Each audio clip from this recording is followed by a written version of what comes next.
I get the right piece of paper here.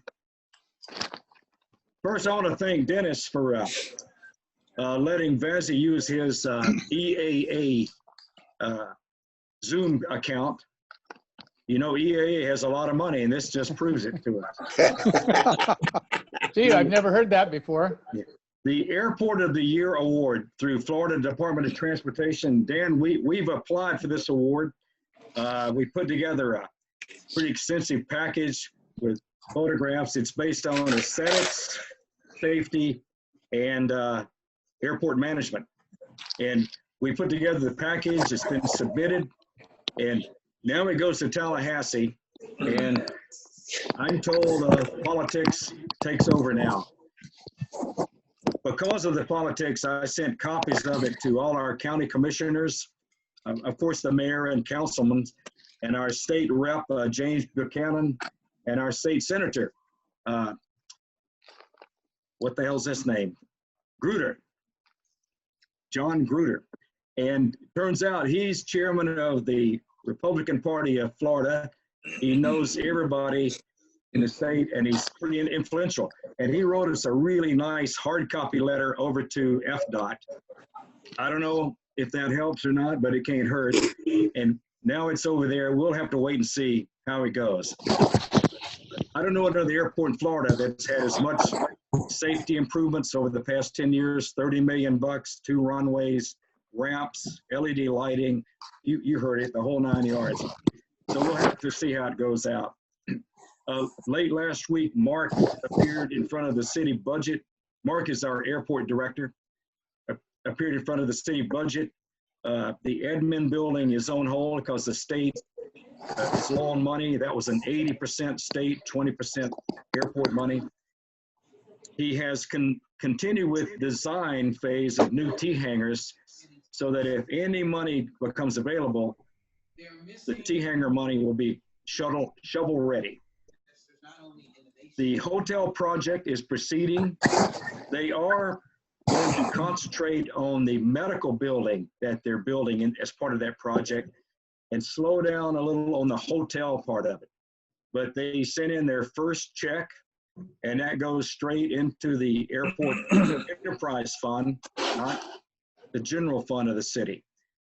And remember, not one penny of property tax money goes to this airport. This airport is self-sufficient, and that airport enterprise money stays within the airport, so to say.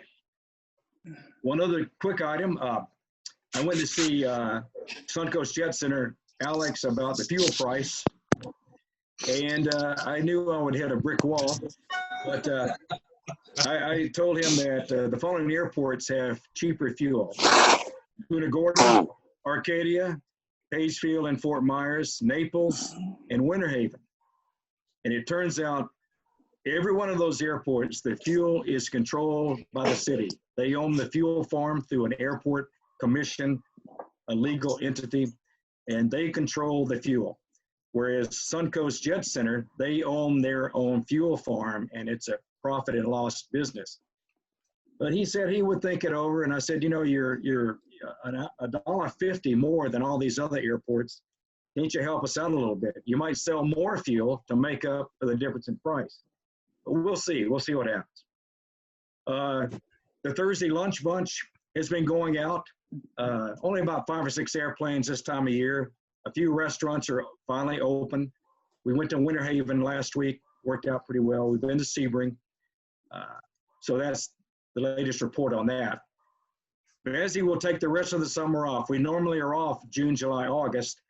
So we're not going to meet again officially until September unless something comes up. Like we win that airport of the award, you'll definitely hear from us on that.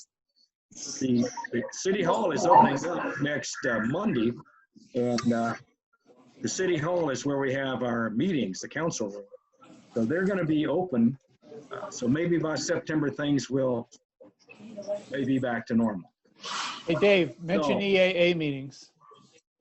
Yeah, so in the 2 months interim, we will meet with the EAA. If they have a Zoom meeting, we'll be invited and just meet with the EAA guys like we did last summer. And that seems to work pretty good. We can keep in contact that way. So now that's the end of my remarks. I'm going to get right into the speaker of the night.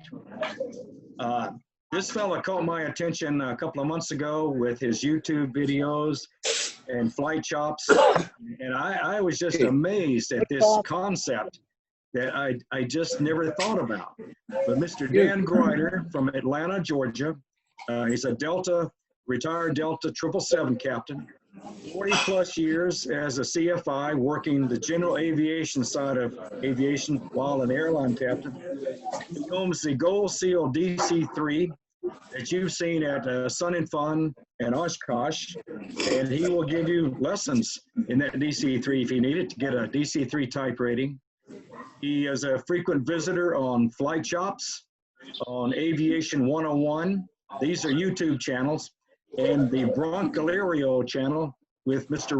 Juan Brown. If you haven't watched his channel, you're missing it. This guy is smooth and good.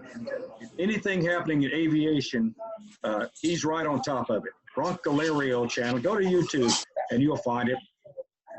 Dan, passion in life is this training program to save pilots losing control in the traffic pattern. So without further ado, Dennis, put Dan on the screen, and we'll do a little interview and then go to our video. We have everybody mute their mics, so we get a lot of feedback. Yeah, Dan, put Dan on there. I'm having trouble. I think I have to undo you first. Hold on. Okay, yeah.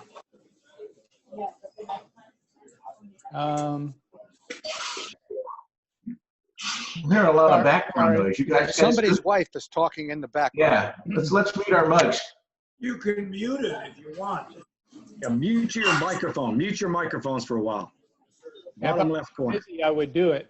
But anyway, I'm sorry, Dave. This is an experiment. Yeah, take your time.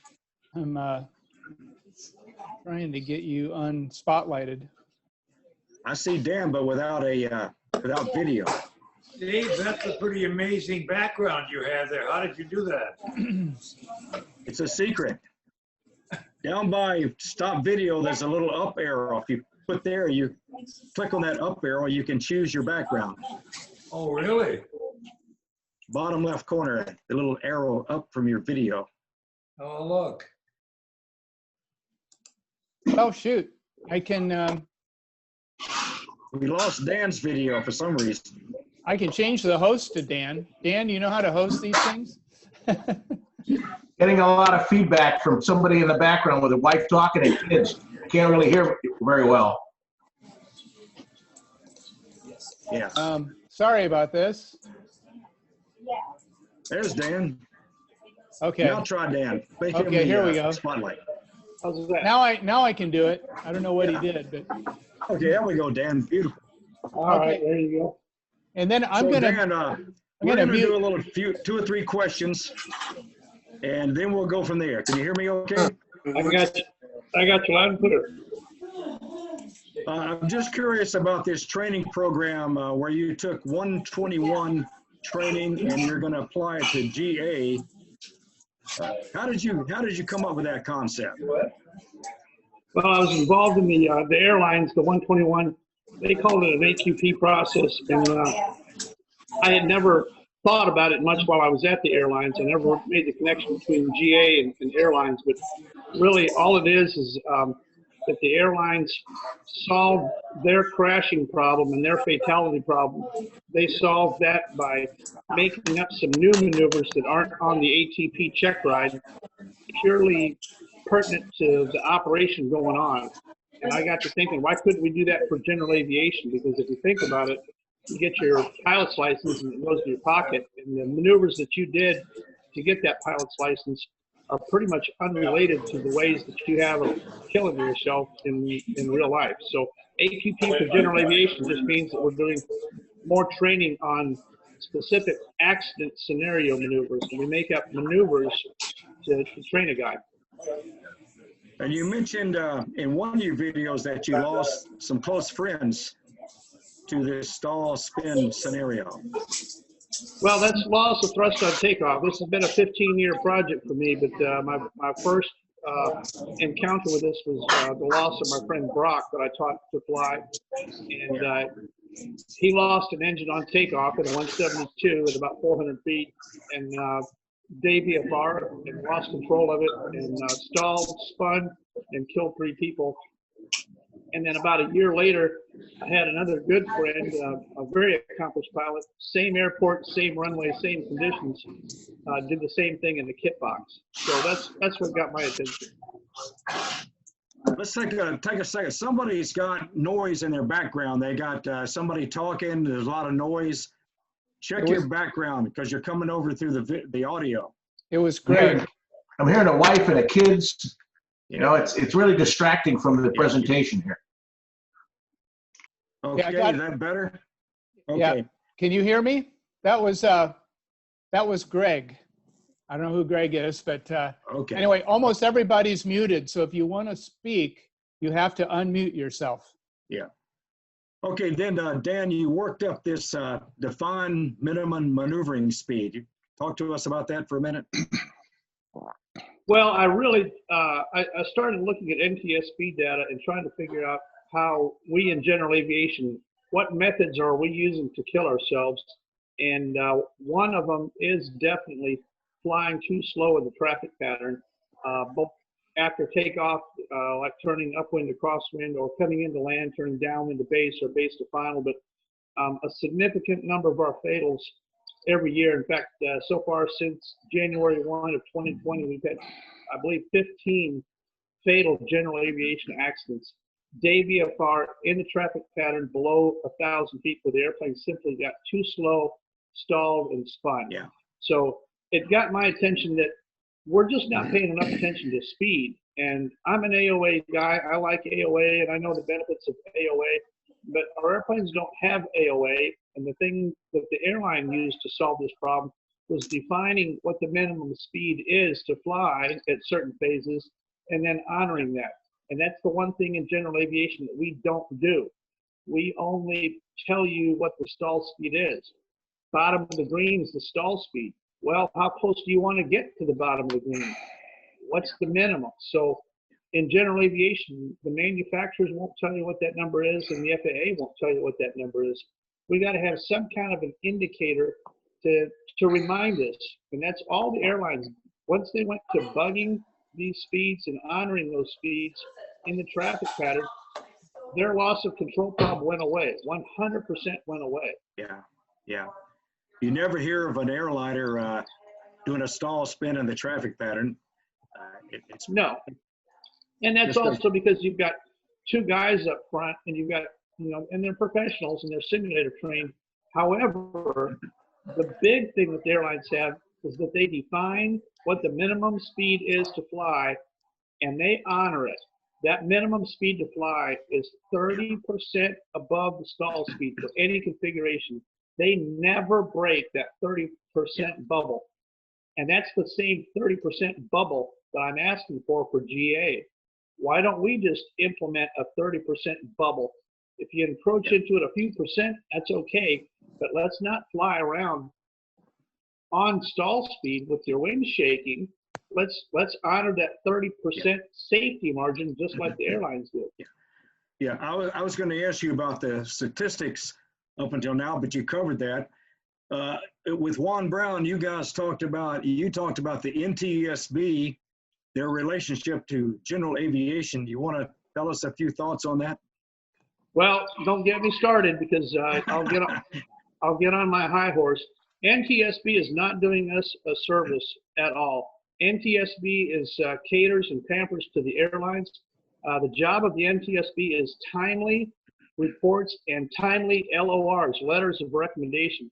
You recognize that in the last 10 years, NTSB has not furnished one letter of recommendation pertinent to general aviation. Not one. They provide hundreds to railways and ships and airliners. And if you got on a Southwest flight today and got a hangnail, you'd have 10 LORs from the NTSB coming out tomorrow. But GA can keep on killing themselves, and never a word out of NTSB. takes 2 years to investigate. Their conclusions are weak at best. They hide the wreckage. They don't want to talk about it. They shove it under the rug and never a recommendation. I want to know, why are we even investigating these if we're never going to make any changes? Right. Well, is your goal to have this concept of defined DMMS, defined minimum maneuvering speeds, incorporated in the FAA training programs? No. My idea is to take these ideas and amongst us as EAA chapters, pilots, owners, to self-educate just like we're doing tonight, to pass the word around, to help our fellow pilot understand and start to implement these things. I don't want any more government regulation. I don't want any more check rides. I don't want anything more mandatory, and I don't want any more paperwork. Let's just figure out what it is that's killing our fellow brothers out there, and give your fellow hangar mate the heads up. Hey, pal, here's what's causing it. Watch out for this. Just like you would your neighbor. If you'd tell your neighbor if you saw something bad about to happen. Let's tell our neighbors what's going on here now that we've got it figured out. Well, to me, this was just like a paradigm shift. The airline industry, I was in the airlines, and the airline industry versus GA, to me, it's just extraordinary. And that's why I wanted to get you here tonight and go over this with our fellows. Also, could you talk to us about the BFR, Biennial Flight Review, versus the airline AQP? Well, the biennial flight review is only FAA's method of making you take an hour of ground school and an hour flight once every 2 years. It's really weak. It's really cheesy. There's nothing there. There's no proficiency. In fact, all you guys on here recognize that everybody, or most all of you, have to have a medical certification. You go to a doctor, and a doctor cannot pencil with your medical. If you've got a heart problem, you're not going to pass your medical. You got a second set of eyes checking on you. When you take your airplane in for an annual, you have an IA that has to sign your logbook, and he's not going to pencil with the condition of your aircraft. His certificate is on the line because he's looking over your equipment, and if it's unsafe, he's going to tell you it's unsafe, and I'm not signing that. What do we have for pilots? Nothing. We have no second set of eyes to look at pilots and say, hey, Dave, you're really weak on this, and I'm not passing you. If there's an area that you're deficient in or that you can't do, you need to get up to the speed that you should be, or else you need to not fly. And the weak link in the entire chain here is the pilot aspect. We got great airplanes, great engines, great avionics, great maintenance, and great medical facilities and medical doctors and all that stuff. What we don't have is somebody looking over pilots and saying, here's what you need to do. And I think we should self-regulate that and take it up a notch, help your fellow pilot out and train more often. Use this AQP material. I've produced a complete free document on the thing on how to do it. Aviation 101's got a complete series on how to teach the AQP material and what those maneuvers are. They're really simple. There's only 10 good ways of killing yourself in your Bonanza. And any accident, I can tell you, it's going to be one of those 10. Yeah. And you make the comment with Juan that in aviation, we don't get a do-over. I go play golf on Monday, I get a mulligan if I want it. But in aviation, there are no do-overs. Well, you get lots of mulligans, and your buddies say that you cheat. So that's what I've heard. Is that true? Yeah, okay. You know, one other thing before we go to the video, Dan and our paths crossed. We tried to put together back in Griffin, Georgia. I took some lessons there at the Airline Aviation Academy on the GI Bill, and they had a DC-3 there. And they wanted me to get a rating, but I was tapped out of money, out of the Air Force, trying to get an airline job, had a family, and I kick myself now for not getting that DC-3 rating. But we think that's the same DC-3 that you own now. Is that true? Most likely is. Academy Airlines had probably as many as 12 or 14 over the years. 143 Delta is probably around the longest. It came from St. Louis in 1970, came from TWA to somebody else, and then directly to Airline Aviation Academy. So Yeah. it's a highly likelihood that it probably was. Yeah, and that, well, it just proves in the aviation, what goes around comes around. Yeah, that's the way that's it right. works. So now we're going to go to the video, but I wondered if you could introduce this video, how this came apart. It's with Flight Shops. We're going to go about 12 minutes. Could you give us a little introduction to that video? Sure. Well, all the YouTubers are friends of mine across the country, and I keep track with most of those guys. We try to get together at air shows and do things and get creative. So I've known Flight Shops for several years, and when I got this little brainstorm about the AQP thing, I called him up and I said, hey, this idea came to me like a lightning bolt. I've got something that you just got to come down here and shoot this, because this is totally amazing. Yeah. And just exactly like Steve always is, he was like, what? Not another one. Like, what could possibly be good? What is it that you thought of that no one else has ever thought of? I said, trust me, just come down here. I got an airplane. You got to do a BFR anyway. Come down here. Let's fly 3 days. I'm going to show this thing to you, and I guarantee you this is earth-shaking material. Yeah, yeah. And you're not going to believe it. And he was like, okay, I don't believe you, but I'm just going to trust you. I'll pack my gear and I'll see you next weekend. And that's how it happened. So he got off the airplane totally hesitant and with one eyebrow raised, like, all right, what do you want this time? Yeah. And sure enough, that video did excellent. It resonated with people around the world. I still get emails and private messages from flying clubs and individuals still today, 3 or 4 per week off of that video that say, thank you, that thing was incredible. And we're still going back and looking at that thing again and again. And people keep playing that thing. Well, I know you've seen it a lot, but a lot of our guys haven't seen it. That's why we wanted to show, and we'll stick to the loss of control, the first 12 and a half minutes. And then after that, we'll do some question and answers. Okay, sounds good. So roll the video. Let's go to the videotape. That's it. No do-overs. Do you hear audio? We're still losing people in GA, and the airlines have a tool, a technique, and a method available to them that they're using every day that is available to us, but we have to understand what that tool is, and we have to implement it. So not only today am I going to give you the problems, I'm also going to give you the solution. I've got your airspeed indicator marked with a special mark. That's now our defined minimum maneuvering speed. The concept is to have a defined minimum maneuvering speed. I did hesitate for a second. You did hesitate. I got to get rid of your hesitation.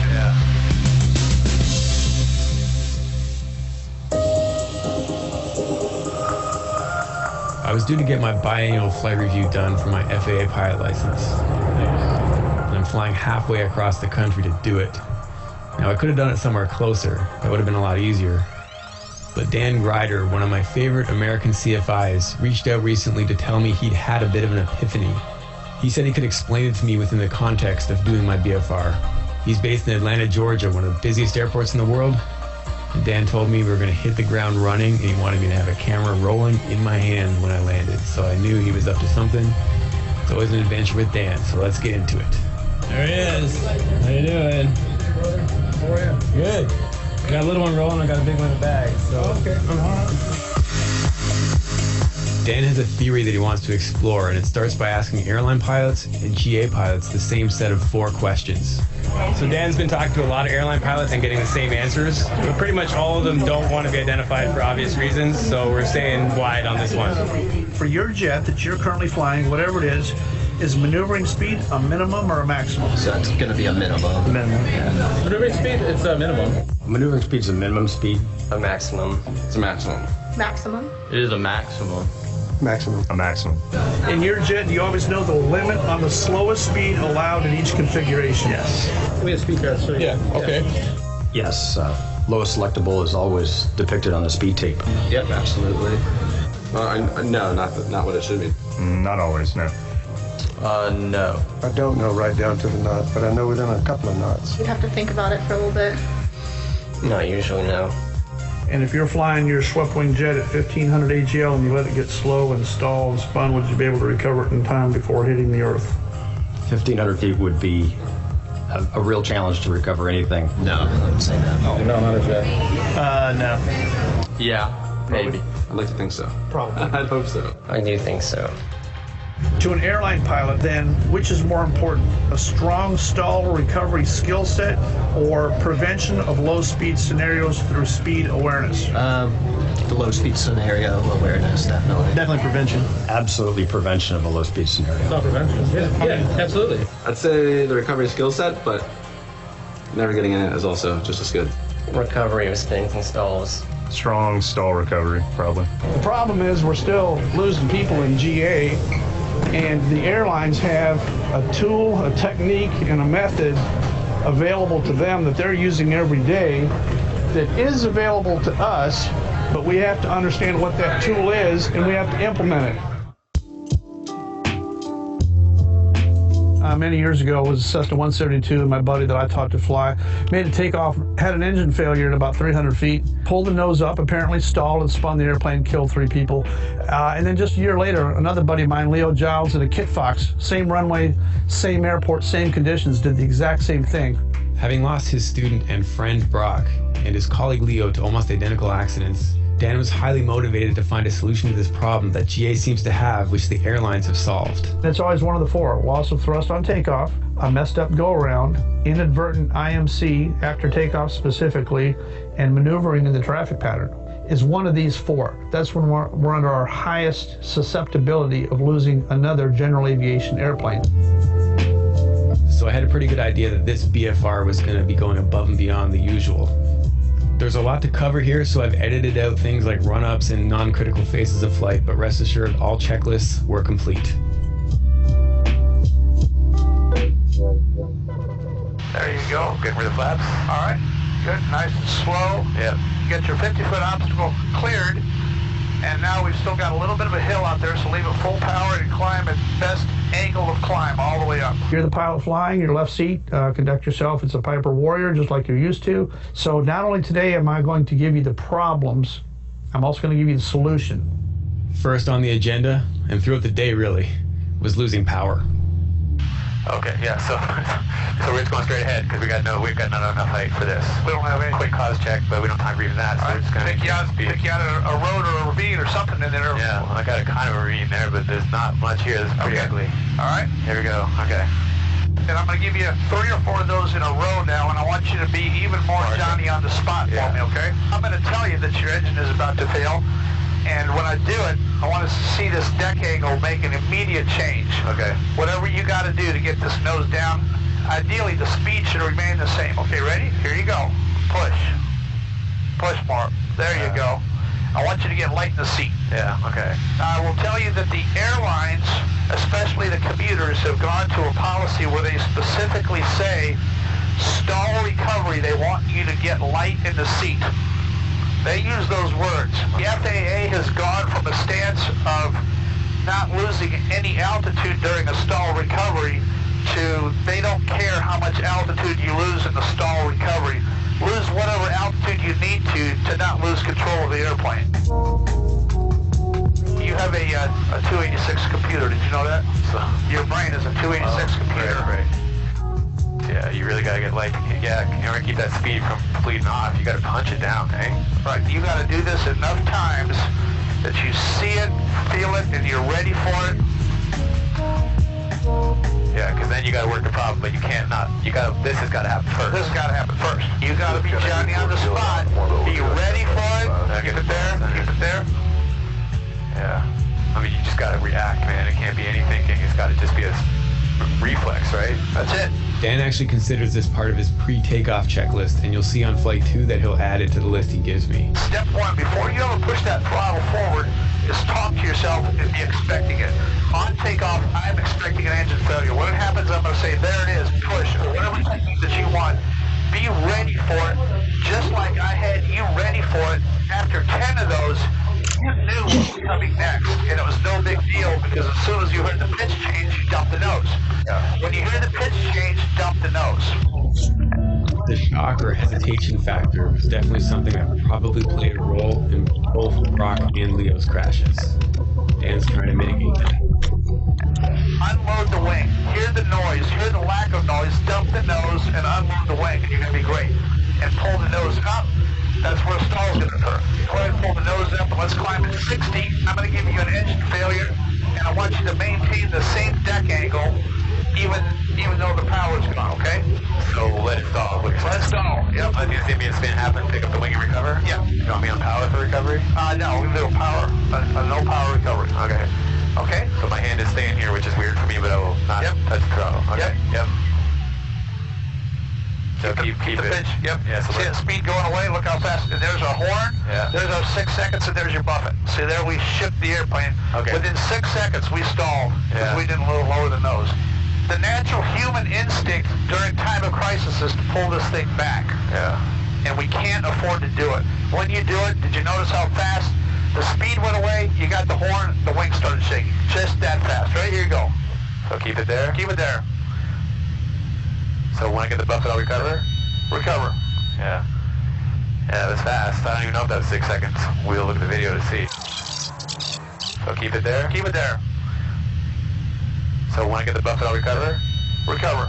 Yeah. Pretty quick. If you're totally not expecting it, your 286 computer stops functioning. You don't know what to do, and chances are 9 out of 10 pilots will actually pull back. Did you know that I was a ballet dancer? I did not know that. Yeah, professional. I got the leotards and everything. Full of surprises. Yeah.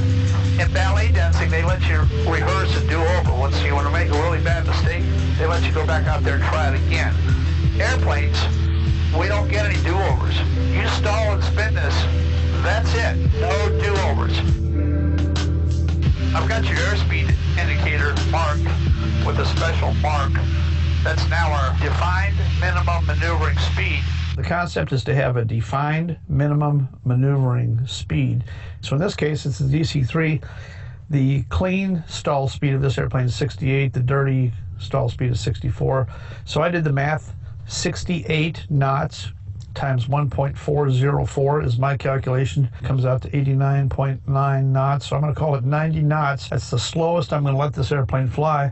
And I'm going to take a piece of standard tape and cut a quick sliver in the form of an airspeed indicator marker so that I can put this on the airspeed indicator at 90 knots. And what that does for me, that gives me a reference while I'm flying, nothing less than 90. That's my reminder. I don't have to do any math. I don't have to think about it. And anybody that's sitting in a seat and sees the airplane going slower than 90 can start hollering to get something done about it. On the Warrior, it comes out to about 70 knots. That means that if you lost an engine and wanted a glide speed that would still give you stall protection at 30 degrees angle of bank, that speed's the minimum to fly. Maneuvering, don't go slower than that until you're on final and you got some more flaps out and you're red over white and you're coming down and your wings unloaded and everything's good. Then if you want to slow up to 1.2 VSO with full flaps or whatever you like, if you honor that line, it's going to protect you all the way up to the limit, keep you from stalling. That's the 30% buffer that the FAA wants you to have. 1.404 is kind of a funny number. I'm starting with the clean stall speed of the airplane in wings level condition, which is a 1.3 number, except that we also want to be able to maneuver the airplane up to 30 degrees angle of bank. So the question comes in, how much does your stall speed increase in a 30-degree bank if you're trying to hold altitude? Answer is approximately 8%. It's not 1.3 plus 0.8. You have to do the math. It's 8% above 1.3. The number is 1.404. So there's your reminder.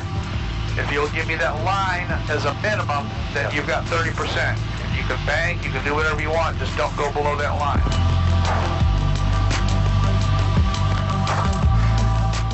I did hesitate for a second. You did hesitate. I got to get rid of your hesitation.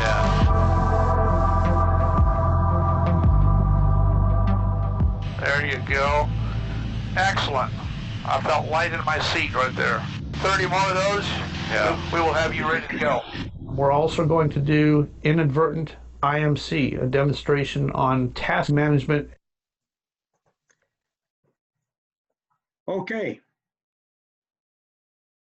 Okay, Dan, back to you. We're going to stop it there. Loss of control. And do we have any questions? Dennis, I don't know how we're going to do this, so you can. Yeah, I need to unmute. Tell everybody to unmute. Yeah, everybody unmute your microphone, and we'll try to keep it orderly if we can to have some questions. I believe Paul Celeste has some questions. Yep. How do you guys hear me? Loud and clear now, loud and clear. Great, great. Dan, thanks a lot. Yes, I sir. really enjoyed the, I've seen your video several times. In fact, I come out of a 121 background myself, having retired off of DC-8s, DC-10s, and 747. So I totally agree with your concept, minimum speed. And what I did was, I have a Bonanza. In fact, yesterday I went out with a buddy of mine who's watching also, and we essentially did what you're advocating, and it's really interesting. I did learn a lot. What I did was I went up and we stalled the airplane first, because I've got vortex generators on the Bonanza, and the published stall speeds are a little bit higher. So I came up with I did 3 stalls, clean, level, and I came up with 49, 45, and 47. So that's an average of 47. I multiplied that by that 1.404 and came up with 65 knots, and that was my target speed. And so we went through your procedure, and it works really well. So I thank you for that. You got it. My next question is, do you have any comments about the impossible turn? Well, that probably is the #1 question I get, and the answer is no, I don't have a comment, because it's not really an impossible turn. It might be possible for some individuals under some circumstances. It might not be possible for others. So entirely depending on the aircraft and the pilot, whether you want to turn back to the runway, that's a pilot thing. And yeah, there's no way to quantitatively say never turn back, and there's no way to quantitatively say always turn back. Right. I don't have an answer for that one.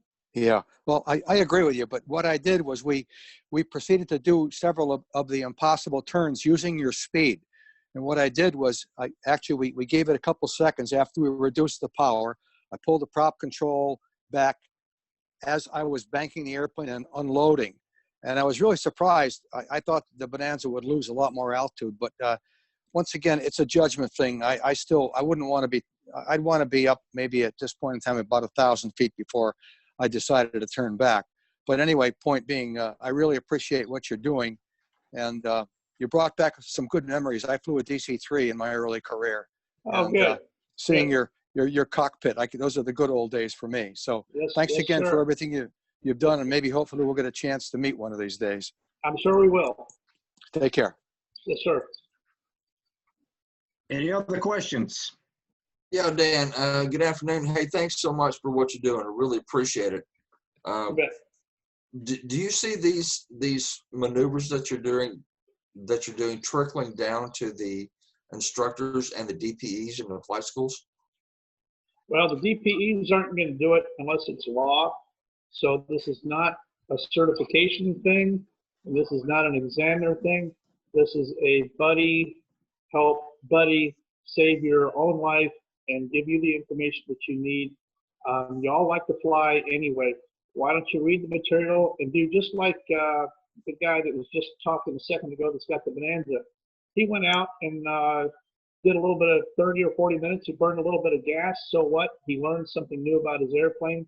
You can do that on your own without government intervention. We're never going to get FAA or NTSB to implement and change and actually make a correction here. We got to do this amongst ourselves, among the EAA chapters, among the flying clubs, among ourselves, among the flight instructors. And we can't look at the biannual flight review as just a box to check so that we're legal for insurance purposes. We have to treat training proficiency like our lives depend on it, because You can get rusty flying your airplane and not be proficient and not be ready, especially if you have never thought about the 12 maneuvers I've got in that PTS or in that PDF Word document. If you haven't looked at those and haven't practiced those and checked through there and figured out exactly what you're going to do for each one of those situations, you're not ready to go flying. You're not going to go out there and fly and encounter a steep turn. That's not going to hurt you. A steep turn is what you use to get your private license. It's not going to help you or save you or get you into or out of anything. Now you have to learn loss of thrust on takeoff. That's an AQP maneuver, and it's not on your check ride, but you need to know what it is and do just like Chops did. By the time I stepped him through that 30 times, he was good. He could do it. Now, a U.S. guy could do it in 20. He's Canadian. It took him about 30 times. The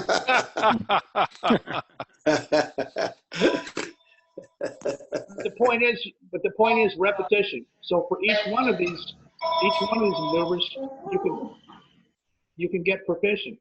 And these maneuvers are not in any FAA material. They're the same maneuvers that are killing us every day. Agreed. Any other questions? Questions, guys? You got to mute again. Somebody's talking, yeah. Well, I went out I have an RV-8, and I went out like Paul and did the maneuver, and really a very light airplane, not a lot of momentum, and I really had to get light in the seat to hold my speed, and then I was trying to make the turn back, and it's a good thing to go out and practice, and so you know your aircraft. You know your aircraft is the key. Yeah. I really think this is a paradigm shift in training, that applying these airline proven methods to GA to solve this problem. I know all of us here are the ace of the base, but you had good examples of really competent pilots going out and killing themselves, and it could happen. It could happen. Yeah, we lost an RV-8 3 nights ago at my home airport in Atlanta, Hampton Airport, an air show pilot flying an RV-8, and I can't think of his name because I didn't know him, but he lost it.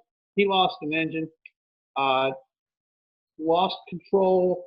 It didn't kill him. He's in intensive care in the hospital, but the only reason he's alive is because the wreckage did not burn, but hurt him very badly. He lost control of the airplane, I believe, on a short final, stalled it, hit really hard, and that's an air show guy. Wow. Lost, and it's an RV-8. Yeah. What a simple airplane. Yeah, yeah. That's extraordinary. Anybody else? Any more questions? Anybody has Comments? a question, you have to unmute, just so you know. I got one more topic for you real quick. Okay, please, go ahead. Yeah, so all my friends are YouTubers, and we've gathered up there's about 72 aviation YouTube channels. You probably know quite a few of them, but we've got 32 or 33 of them coming to Stearman Field, July 17, 18, and 19. That's the same weekend that AirVenture would have opened if it had opened. And we're having what we call the ACCA's, Aviation Content Creator Awards. This is the awards for the people producing good quality aviation content. So all of them are coming together. All the big names are going to be there, including Trent Palmer and the Flying Cowboys, Mike Patey that flies Draco, Mark Patey.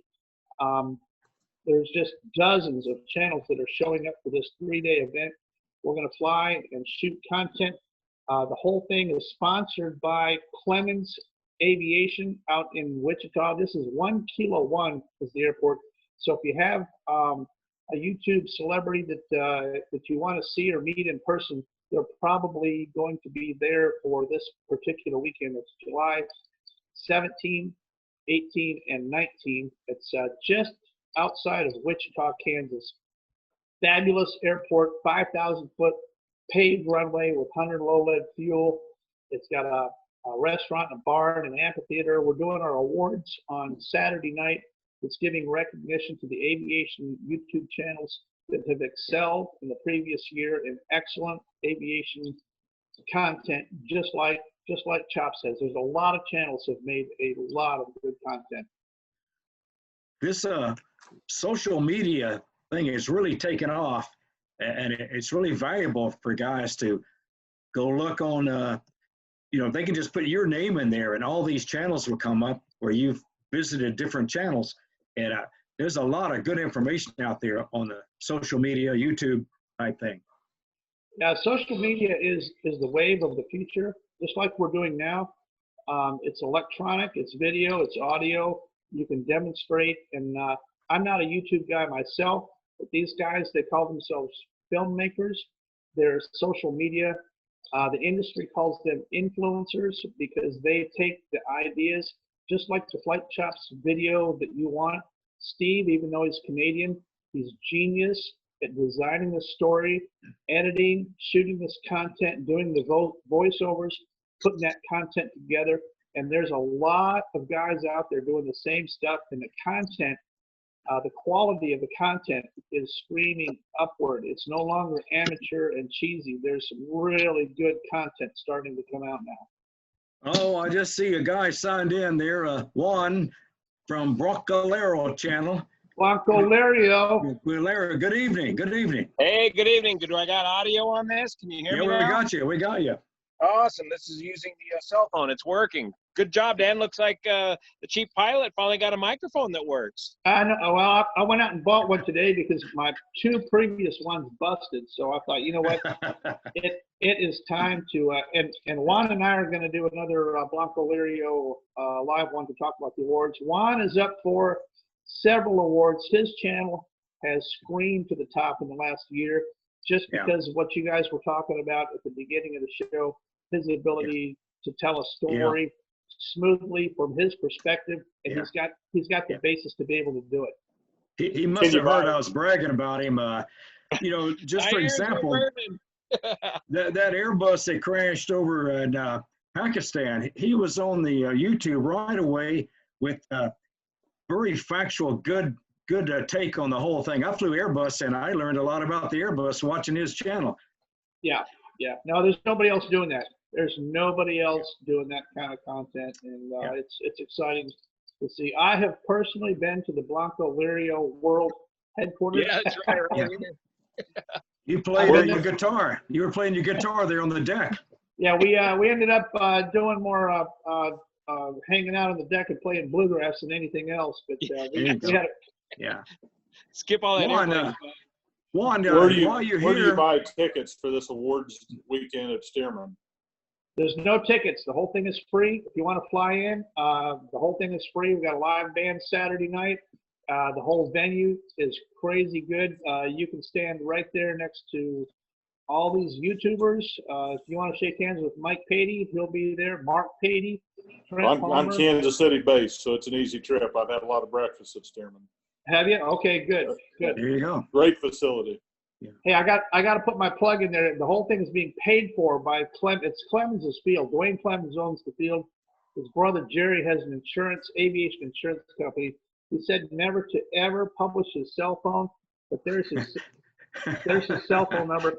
He sells aviation insurance. If anybody needs a renewal or a quote, Jerry's company is splitting the bill for this entire thing so that I can feed Juan and take care of him while he's out there. Yeah. So that's who's doing it.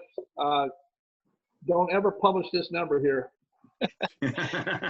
He's got good competitive rates. I got a great quote on the Luscombe, and Clemens is now insuring the mighty Luscombe. Oh, good. Yeah. Good. Yeah. I have one comment for Dan. Could you show that card one more time? That's 620-423-9860. Okay. The other thing I want to say. Dan sent you. Yeah, I want to say to Dan, I agree with you. I'm a flight instructor, and the reason I became one is because I wanted my friends to stay alive, and I wanted myself to stay alive. And I think that the people that are most responsible for doing what you're talking about are fellow pilots. It doesn't need to come down from the top or from the bottom or from the feds. We need to tell each other to fly safe and talk about it all the time. That's all it is. I've had more luck with my banjo and a 6-pack of Miller Lite. I'm getting something done. That's really all I've got is a banjo and a 6-pack of Miller Lite, but I'm out there getting it done. Yeah. There you go. Yeah. Thank you. Anybody else? Any other comments, questions? Yeah, Dan, just to get off subject here for just a second. How's things going up in Georgia? Everything starting to open back up now? Yeah. Oh, yeah. As far as flight schools and all that stuff? Well, I don't keep tabs on those flight schools, but aviation is blowing and going. I've been riding on the airlines, the commercial airlines a little bit. Flights are getting to be a little more closer to full now. My son flies corporate jet charter, and they're busy as bees. He's in the air all day, every day.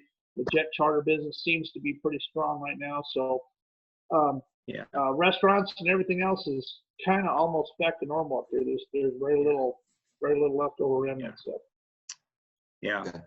Because I've heard some rumors that some of the older airline captains are being offered early retirement, and they're opting to take that versus going back and that kind of thing. And any idea if that's true or not? Yeah, we've had at American Airlines, we've had at least, I think, about 600 folks have decided to retire early out of. Really? We probably got about 15,000, 14,000 pilots. Maybe 600 have retired early, and they may open that up again. You had to be age 62 to qualify at American Airlines. Yeah.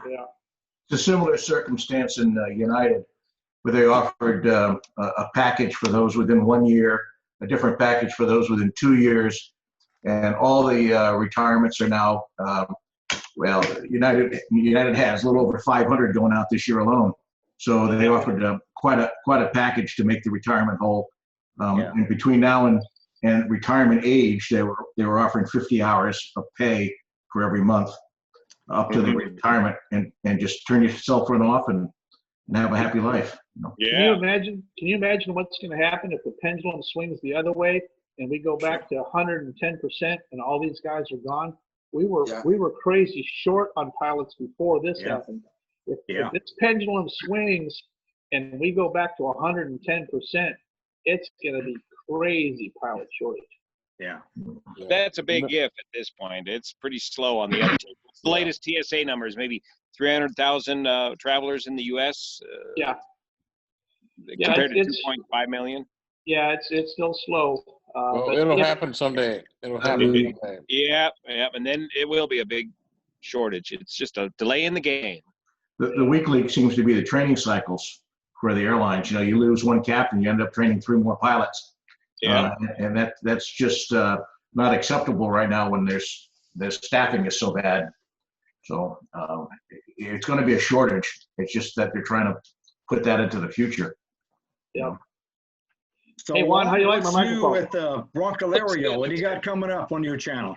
Let's see. Well, I've been monkeying around with some live feed. I'm finally figuring out how to do a live feed OBS type software. I've got the F-18 Death Valley crash. CW Lemoyne, did a great breakdown of the actual report. And then I got some permission to use some F-18 video footage of flying down that same canyon. And so I just want to kind of hit the highlights of that report and put it in my own words. That's on my desk to do the final wrap up on that right now. Breaking news, it looks like the NTSB, Dan Gryder, just came out with a preliminary report on the Kobe Bryant crash. And guess what? Spatial disorientation. Imagine that. Imagine that. Yeah. No doubt. Yeah. And then the MC, or correction, the MAFs C-130s are down at McClellan right now. I should get on down to McClellan and interview those guys. I hear the 747 super tanker is back in town. That always generates a lot of interest. If I can get, I really need to get on board the 747 super tanker and show everybody the cockpit and the tank layout in the back of that aircraft. Yeah, it's amazing. It's fire season out west, right? Yeah, it's fire season out west. That's where we were goofing around with some great new technology here. We've got a whole series of cameras now mounted at high points throughout the entire forest here in Northern California, and they're able to zoom in on fires when they pop and do a time-lapse photography in real time, and then you can play this time-lapse back. So I was able to jump on that and then go back and start explaining or narrating basically the air attack on these fires. Could capture the air tankers as they were doing their drops, their individual drops on this on these fires here in the local area. So a lot of neat new technology just popping like crazy right now, and able to report on that live is really something. Yeah. Anybody else? Any other questions, comments? Okay, well, folks, we just about used up our hour of Dan's time. Dan, we will get your address. Sina will get that, Sina DB. And we will have for you a genuine VASI baseball cap and a genuine VASI tumbler with our patch embedded in a Tervis tumbler. And those will be in the mail to you as soon as we get your address. And we do appreciate it very much, you spending your time with us tonight. We are pushing this with our local groups, our lunch bunch. We talk about this just man-to-man, pilot-to-pilot. But this is important. This is important stuff. I'll wear your hat, and I want you to know that's more than I've ever gotten from Blanco Lirio, so I'm going to wear your hat. Yeah, that's right. He's a cheap airline pilot. Cheap airline pilot. Also, I wanted to tell you that I do speak at a lot of EAA chapters around the country. I have a 1-hour interactive presentation. Well, we kind of got shut down, and the last one I did was just before the COVID thing fired up. But I do a lot of, and it's free. I don't charge for it or anything like that. But I do. It's a very, very interactive program for EAA chapters dealing with this whole thing. It's a lesson in what's really going on. I can't explain it, but after you see it, you'll understand exactly what I'm talking about. And I'm available to really go anywhere when things start opening back up and the EAA starts having actual hangar meetings, things like that. So that's on the table again now. Now, Dan, with your new microphone, are you going to be able to do this remotely? Maybe continue to go remotely in the future? No, I can't, because the interactive audience deal involves audience participants and people getting hurt. And I can imagine. Yeah, I can imagine how that goes. I can't tell you what the deal is, but it involves guitars, banjos, and it's 8 o'clock. Stuff that I can't really talk about. If you ever make it to Venice, plan on coming to our chapter and give a program. Yeah, I'd love to. Let's bring your DC-3. All right. And your trombone. Absolutely. Okay, Dennis. Let's wrap it up. No, Okay. Excuse me, 1 second, please, Dennis. Yes. Yeah, this is Sina. I will get the PDF document, Dan. A couple of folks asked for the PDF document off of you.